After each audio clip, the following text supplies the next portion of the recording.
Good morning from WKYT News and welcome to Kentucky Newsmakers. Hope you're enjoying your weekend. I'm Bill Bryant. Later, Lexington Police Chief Mark Barnard will join us and talk about security changes after terrorism incidents around the world and in this country. We'll also ask him about some of the recent unsolved cases in Lexington and about how you can stay safe during the holiday season. That's a little bit later. But first, a new governor is in charge in Frankfort. Governor Matt Bevin was sworn in Tuesday as thousands came to Frankfort for Inauguration Day. It was a time of celebration and also of the new governor making his priorities clear. We have some highlights from the inauguration and some of Bevin's first speech as governor of the Commonwealth.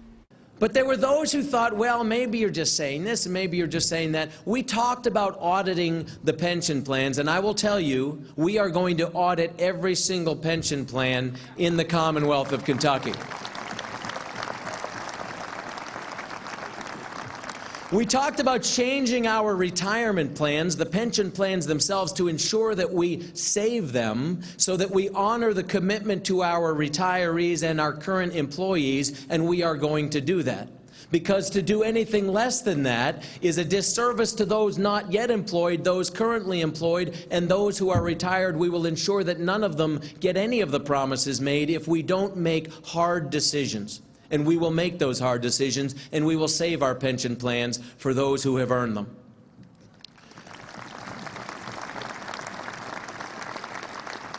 We talked about streamlining government. We've already begun, and it will continue. Stay tuned. We are going to do it within each cabinet. I am blessed by the caliber of men and women who have stepped forward. It is unbelievable the depth of talent we have in our cabinet, and I'm grateful. I'm humbled. I've always said I want to be the weakest link in the chain. So far, so good. I can tell you that right now. Starting with my Lieutenant Governor, Janine Hampton. Really and truly, I am the weakest link in the chain, and I'm grateful to be. We've got amazing individuals who are going to work on your behalf. We talked about modernizing and simplifying our tax code. Time will tell exactly the specifics of that, and we'll be rolling out a budget here in just a matter of less than 2 months. But we are going to modernize and simplify our tax code. We are going to get rid of the inventory tax in this state. We are going to get rid of the death tax in this state.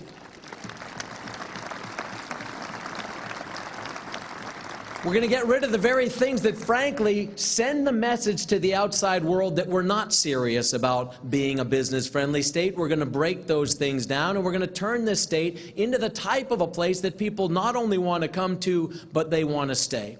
We are already, we could be much greater indeed. We talked about fighting federal overreach. I mean, you've heard it 1,000 times, and we'll talk about it more, but there is not going to be a day in our administration where we allow the tail of a regulatory agency in Washington, D.C. to wag the dog of Kentucky. I will tell you that right now.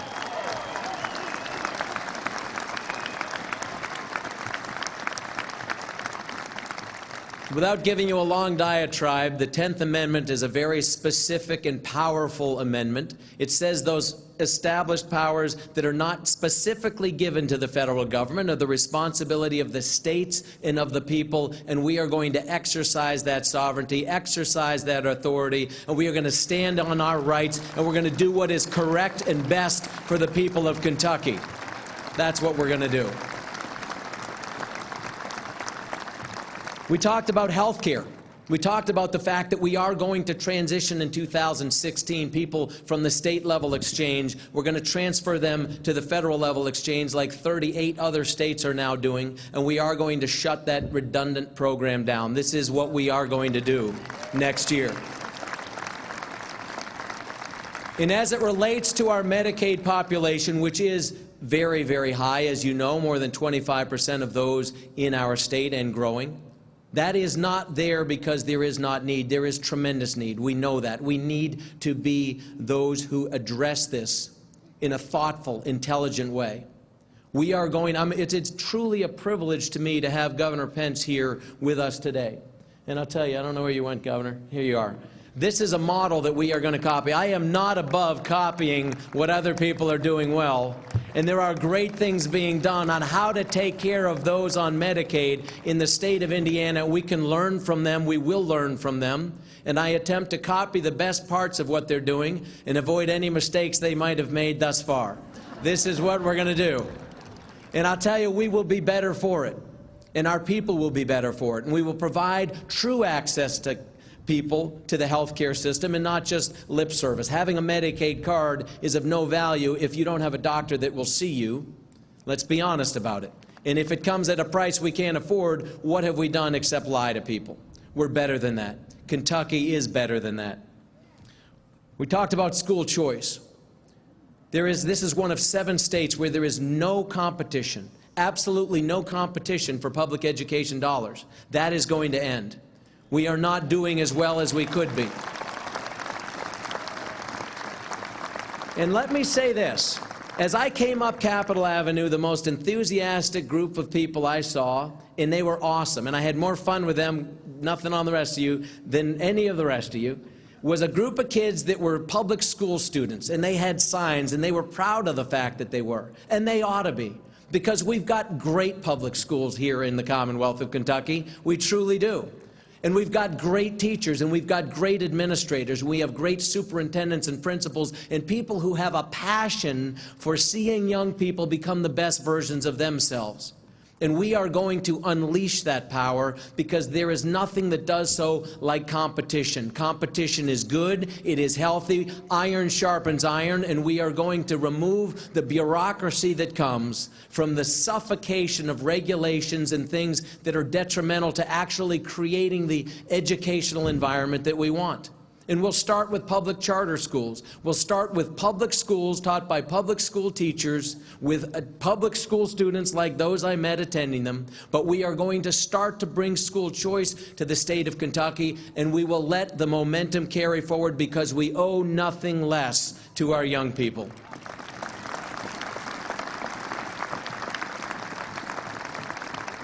We talked about prioritizing our discretionary funding, and all I'll say briefly is the fact that we cannot become the best version of ourselves if we don't focus on 2 things. We must focus on education, and we must focus on infrastructure. No state can become a better version of itself or better relative to those states around them if they do not focus on education and infrastructure, and with the limited dollars that we have, that's exactly what we're going to do. I will say this. It was also time, while this wasn't in the blueprint, for us to truly change our tenor, the discourse with which we conduct ourselves politically. I said this from the stage at Fancy Farm, and ironically, because I didn't choose to attack people at Fancy Farm as those others who were there felt was their right and prerogative and requirement to do, I was then attacked, interestingly, for not attacking. Let me tell you, Kentucky is better than that, too. Kentucky is better than that. Let us treat one another with respect. Let us treat one another with the kind of cordiality that we would want to be treated, just as we said a moment ago. Kentucky is better than that. Let's change the discourse. Let us treat one another in a way that rises above partisanship, because Kentucky is better than that. Some of the inaugural address from Governor Matt Bevin. And we'll be back on WKYT's Kentucky Newsmakers, visiting with Lexington Police Chief Mark Barnard on keeping you and your family safe. Back in just a moment. Welcome back to WKYT's Kentucky Newsmakers. Lexington Police Chief Mark Barnard is with us today to talk about safety and security issues. The world watched in horror the terror attacks in Paris and then the terror-linked mass shootings in California. We'll talk with the chief about efforts to keep people safe here in the heartland. And Lexington police are also watchful this time of year with more shoppers out and about. It seems to be a spike in crime happens around the holidays. We'll ask the chief how you can protect yourself and help keep others safe. And 31 new recruits graduated from the Police Training Academy this week, and are hitting the streets, and we'll talk to him about that as well. And Chief, thanks as always for coming in. We appreciate it. Glad to do it. Thank you. First, let's talk about all we're seeing in the world, the concerns about Homeland Security. How can people here be assured that law enforcement is doing what it can to keep Americans and Kentuckians safe? Well, it's a tremendous responsibility that's spread out across the United States, and we have great cooperation between federal, state, and local authorities. We're part of a joint terrorism task force here in Kentucky. We meet with the FBI quarterly. We discuss issues that are going across seas and abroad, and issues that are occurring in the United States with acts of terrorism. So the best thing for us to do is keep our training active and understand what our responsibilities are, making people aware of situations and looking at credible threats. And we do that through communicating with the people that we have throughout the state. Do you find that people are generally cooperative with the efforts, that they understand the need to be more vigilant? I think they do. I think the world is so different than, when 20 years ago for what we were seeing. We're seeing tremendous shifts, whether it's internal terrorism, domestic terrorism, or external. I think what we're seeing with ISIL right now, and if you look at the issues that are occurring with radicalization through social media, that they're reaching people that they haven't reached before, and that's the world we live in with social media. So we have to have our responses ready, and we have to have the intelligence, and I think those are the key things, are tracking and being aware and being able to react to them. We've seen locally extra efforts, for instance, at Rupp Arena. Do you find the public to be generally cooperative with that, even though it is taking longer to get into a venue like that? I think people want to be safe, and I think they have an expectation of taking extra efforts to make and ensure their safety, and this is a matter of time, and people will give up 2 or 3, 5 minutes of time just to be safe. So I think it's a great precaution to have. I think it says we're vigilant about what we're doing and looking at. We combine all of our techniques or safety treatment operations that we have based on intelligence and looking at things. It's important that we're proactive instead of reactive. Do things change every time there's one of these incidents in terms of how you might respond? They really do, and it's consistent. It'll change again, evolving, because before we looked at active shooting scenarios, and Columbine changed all that in '99. So when Columbine occurred, most of the time we held a perimeter. We would send in the emergency response unit, and they would be the officers that entered a building. Post Columbine, what happens is an active shooter response, and we train that way, is we get teams that would go in and actively go in and eliminate the threat. Even now, that's changing. We're going to an active shooting course that's coming up here soon by the federal government that's going to change some of the training standards that we have. The key component to active shooting responses or active terrorism is time, and we want to make sure that we're getting there and eliminating the threat as quickly as possible. We do training throughout for businesses and for government here in Fayette County, and some of the things that people are astounded by that it's hard to believe is, and we tell them, is we're going to the threat. And those officers that are entering the building, you have to understand there's going to be people that are injured. There's going to be people that are upset. We walk right past them until we go directly to the threat and eliminate the threat. After you hold those trainings, do people seem to better understand that? They do. It's a little bit of shock of what they're going through, because they still think that we're going to stop and pull wounded to the side or make sure they're being taken care of. What we've learned in the training is if we don't eliminate the threat, more people can be wounded. So we go right to it, eliminate it. And I think it's awareness that they get and understand what the police are doing. And once again, it's a communication aspect. Whose responsibility and what they're responsible for. Right after 9/11, the slogan, "See something, say something," was developed. Does that still apply? It really does. We would say contact us on things that you think are very important, that you're looking at, they're very suspicious, whether it's in the workplace, whether it's out in the general public, whether it's in government facilities. It's better to say something, let us investigate it, than say, well, I thought it might be suspicious, but I didn't know. We tell our commanders all the time, if you need the emergency response unit, that's our SWAT team. If you think you need them, then you need them. If there's even a doubt you need them, then you actually need them to show up. How much additional burden is this on your officers who are out there doing the jobs that they, went to school and trained to do, which was basically to control the local crime, and now there may be these other issues? It is a tremendous responsibility, and it's changing and evolving quickly, and with the training and the policies, procedures, and constant training that we do right now. So you're looking more at a global response to everything that we're doing. We didn't, 20 years ago, we really didn't have external terrorism threats come into our country. After 9/11, we saw that. We've evolved from 9/11, from these long thought out plans to these very active radicalization over the internet or social media that we're having to respond to. The intel is much better now than it was then, but they have to do local, state, and federal style of training now. You have 31 new recruits who have just graduated this week. I know you were very proud when you were there to see them receive their badges and get ready to go out there. Do they, at this point, have more training ahead, or are they ready for the street? No, they'll spend the next 4 months with field training officers going out and applying everything they learned in the academy with a field training officer on the street. I have to tell you, Bill, it's so exciting to have 31 new officers come out, and it's so difficult in policing throughout the country right now, and to see a group of young people that are really excited to make a difference right now. We have 50 more in the academy, so that's almost 81 people that we'll have in our training academy that are coming out, and we're hiring another class this spring. So we are really dedicated to bringing more officers in.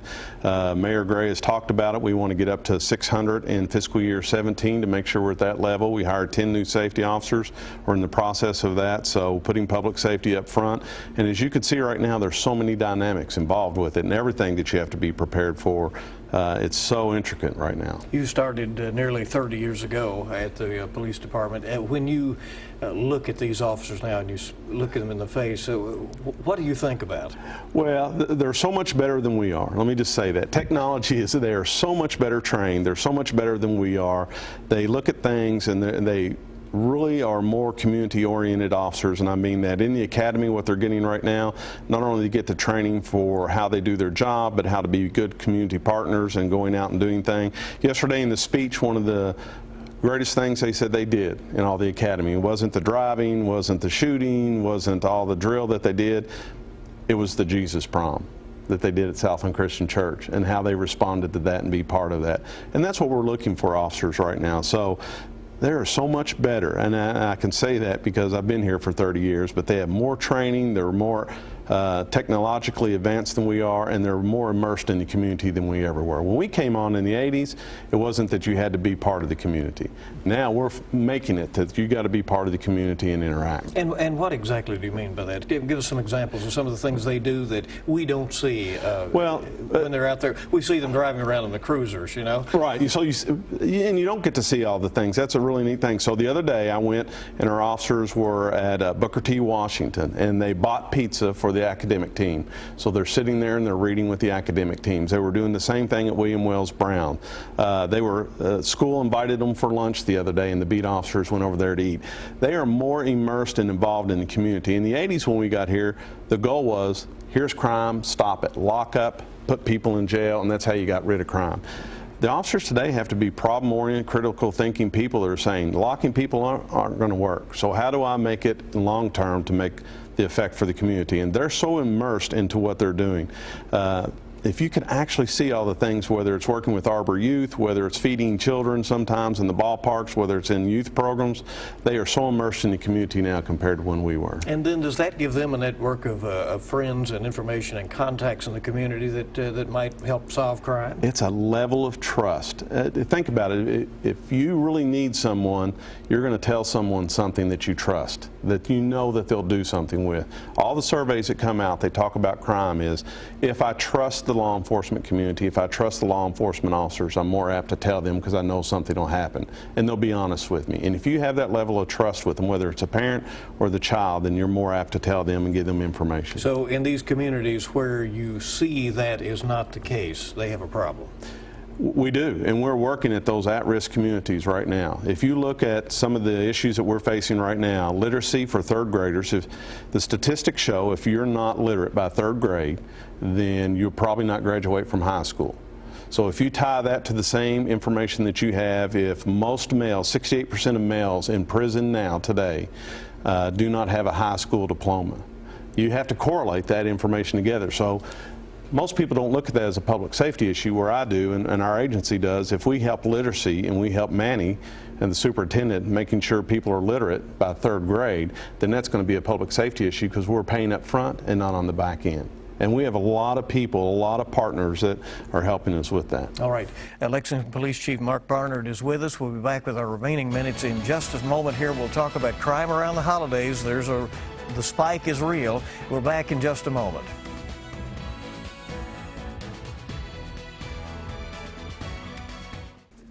Welcome back to WKYT's Kentucky Newsmakers. We're visiting with Lexington's Police Chief Mark Barnard and learning a lot about what is going on right now in our world and here in Lexington as well. Chief, as you look back on 2015, there are some unsolved cases and crimes, many others, though, that have been cleared by arrest, and you're proud of this violent crime task force that is underway. We really are. It is something that all law enforcement are coming together, public safety. We met just a couple of weeks ago. We talked about some of the violence that's occurring in Lexington. We're not painting a broad brush throughout Lexington. We're focusing on individuals that we know have a violent past, that are suspects in violent cases, and that are in the court system right now. We met with the U.S. Attorney's Office, Ray Larson, the Commonwealth, and Larry Roberts, the County Attorney, Kathy Witt with the Sheriff's Department, ATF, U.S. Marshals, Probation and Parole. And what we said is we have to protect our community. And so we want to throw every resource at identifying people that are acting in violent capacity in our community and making sure whatever we can bring to the table, we're bringing. I think we have 59 cases that we are bringing to that Violent Crimes Task Force to look at and evaluate on how we move forward with prosecuting them. So it is something we brought together. We brought community partners together. We have seen violence spike in Lexington. It's not across the board, but it's held within, if we can identify 25 to 30 individuals that are involved in it. It's not saying they're involved in all of it, but the majority of it. So we're trying to identify them and look at the causes and working towards issues and working on it. As much as you try to apply logic to things, and this is slightly outside your jurisdiction, but that horrible case earlier in the weekend over in Woodford County, 6-year-old boy is killed in his own home. And people just, why? It just tears at your heart. And I don't know if we'll know why. I'm sure that Woodford County is working on it, and they're working on the individual. I don't know who the suspect. I know that they made an arrest in it. It's just horrific for the family. It tears at your heart. We can all sympathize with losing someone that is very dear to you. And being a victim or a family of a homicide victim is very difficult, and moving that. And I'll be honest with you, going through that court case is going to be difficult for the family. So I hope the community, and I'm sure we will support them. Nothing ever replaces the loss of a loved one. You hear with the closure of the case and everything else, but nothing ever fills that void for you. Even with your best efforts, you often continue to feel sorry for victims. Yeah, victims of crime are in the court system, and our criminal justice system is often geared more towards the rights of the defendant versus the victims. And it is, and people don't understand it till they're a victim of the crime, because not everybody has been, and they haven't had to go through that system. But if you've had to go through a trial that's lasted 2 or 3 years in working through that, and I think of the DeGiros and other families that we sat with for a long extended time, it's just very difficult to work through that system. A couple of off-duty police officers were denied entry to the Palace in Louisville, or asked to leave, and it's an entertainment venue there. Should officers be allowed to carry their guns in places where they're otherwise prohibited? You know, there's a law that says that they are allowed to carry, and so that's a state law. And then there are prohibitions in certain facilities, whether it's on federal property or mental health hospitals, that we look at. That's dependent upon each agency. Our officers are not required to carry their weapons off duty. I would say the majority of them do. I encourage it, and I'll tell you why. Is because our world has changed so much, and I know I carry my weapon off duty, and if I'm out and involved and something's happening, we train for that. And to have a sworn officer that has the training and expertise and ability to handle and intercede in some violent act is important to me. I don't know much about that case. People have asked me about it, but I can't believe that if you're in a public area and you have sworn officers that are trained, you wouldn't want them to be there. With the holidays, we hear more residential burglaries, theft from cars, all of that. What are some things residents and shoppers can do to minimize their chances of being targeted? You know, we do a tremendous amount of public information to get it out. Fayette Mall and Hamburg and some of our large shopping areas pass out pamphlets. It's the same thing that we see. Often people aren't locking their vehicles. We know a lot of the larceny from autos occurring in Fayette County. Kids are walking around, or groups are walking around at night. They're not breaking windows out, they're just lifting door handles for unlocked doors. That's occurring in some of the malls that we have right now. If you have packages and GPS, my wife leaves our GPS sitting in the car sometimes, take it out, put it under the seat, put it out of plain view, make sure your vehicle's locked. It has been, Commander Kurt Singer talked about Fayette Mall in our ComStat just the other day. We have officers deployed in there. We have uniformed officers, we have undercover officers, and the crime is actually down at Fayette Mall this year with people breaking into vehicles. So we're glad about that, and I think maybe some of the information we're getting out to people shopping is helping. 2016 right around the corner. Some new things we'll see at the police department in the new year? Well, we hope we have more officers coming in. We hope we have safety officers coming in, and it's so switching so quick. I'm sure we'll be back here in the 1 year looking back on it in January 12th with you, but things are moving in a positive direction. I have seen tremendous community support about the violent crime issues that are going on with us. We're working on the heroin addiction issues. The mayor, we just met with him, and one thing I noticed in 2015, everybody's working on things, but we have silos throughout the government. His initiative is to take things, put it under one umbrella, because heroin really affects crime. And schools, and we talked about literacy, affects crime. And so all these things affect public safety. He wants to put it all under one umbrella and have a tremendous approach at all of it. So that'll be our initiative for 16. Chief, thank you for coming. We appreciate it very much. And thank you for having me, Bill. Merry Christmas to you. I appreciate it. Thank you. Thank you for joining us for this edition of WKYT's Kentucky Newsmakers. Hope you'll join us this week for the latest news early on WKYT This Morning, and we hope you make it a good week ahead.